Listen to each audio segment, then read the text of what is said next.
ঈদের জামাত নিয়ে আরও জানাতে বায়তুল মোকাররম থেকে যোগ দিচ্ছেন সহকর্মী শাহরিয়ার অনির্বাণ। অনির্বাণ, এই মুহূর্তে ৯টার সময় ঈদ জামাত শুরু হওয়ার কথা, আরেকটি তৃতীয় ঈদ জামাত।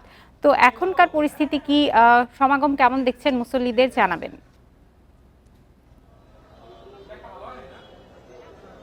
দেখুন, তৃতীয় জামাতটি কিছুক্ষণ আগে শেষ হয়েছে।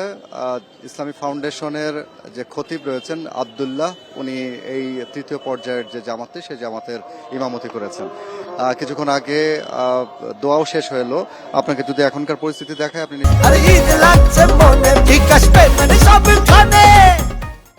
নিশ্চয় দেখতে পাবেন যে ঈদের চতুর্থ জামাতের প্রস্তুতি এখন চলছে। যারা মুসল্লিরা এসছেন ঢাকা শহরের নানা প্রান্ত থেকে, তারা এসে এখন তৃতীয় যে জামাতটি সে তৃতীয় জামাতে তারা অংশ নেবে এবং দুঃখিত চতুর্থ জামাত যেটি সে চতুর্থ জামাতে তারা অংশ নেবে, অর্থাৎ 10টার সময় এই জামাতটি অনুষ্ঠিত হবে। মাওলানা মোহাম্মদ নুরুদ্দিন, উপপরিচালক ইসলামী ফাউন্ডেশন, উনি এই চতুর্থ জামাতটি উনি পরিচালনা করবেন, অর্থাৎ ইমামতি করবেন। এরপরে পঞ্চম জামাত 10টা 45 হবে এবং এটি হচ্ছে এই আজকের দিনের সর্বশেষ ঈদের জামাত। এই চতুর্থ জামাতটি মাওলানা মোহাম্মদ নুরুদ্দিন এটি পরিচালনা করবেন, ইমামতি করবেন।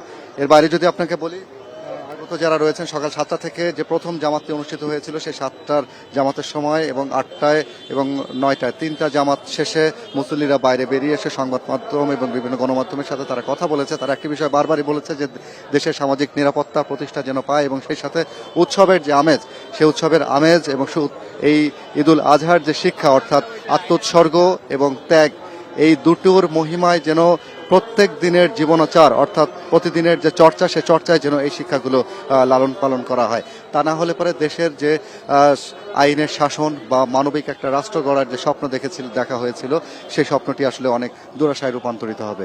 সেই কারণে মুসল্লিদের বারবারই একটা কথা, বাংলাদেশের আর্থসামাজিকতার পাশাপাশি অর্থনৈতিক উন্নয়ন, সেই সাথে বিশ্ব মুসলিম উম্মার যেন উন্নতি হয়। গাজার যারা শিশু এবং নারীরা এবং সেই সাথে যে সেখানকার মুসলিম যারা হতাহত হচ্ছেন তাদের জন্য এখানকার যারা মুসল্লি তারা দোয়া করেছেন। সেই সাথে সারা বিশ্বের যত মুসলমান রয়েছেন তাদের ভাগ্য উন্নয়নের পাশাপাশি তাদের অর্থনৈতিক উন্নয়ন এবং তারা যেন জ্ঞান বিজ্ঞানে আরও বেশি সমৃদ্ধ হয়ে ওঠে, সে বিষয়ে তারা দোয়া করেছেন। সেই সাথে বাংলাদেশের সামাজিকতায় যেন ধর্মীয় মূল্যবোধের পাশাপাশি রাষ্ট্রীয় মূল্যবোধ যেন প্রতিষ্ঠা পায় এবং সেই সাথে সবাই যেন শুধুমাত্র ক্ষমতার পেছনে বা ক্ষমতার লোভের পেছনে না ছুটে সামাজিক যে ন্যায় বিচার, সেই ন্যায় বিচারের যেন প্রতিষ্ঠার দিকে লক্ষ্য দেয়, সেই প্রত্যাশাটা এখানকার আগত যারা রয়েছেন তারা করেছেন। এই ছিল আমার কাছ থেকে বায়তুল মোকাররমের সামনে থেকে সর্বশেষ। বায়তুল মোকাররম থেকে ঈদ জামাতের খবর জানাচ্ছিলেন সহকর্মী শাহরিয়ার অনির্বাণ।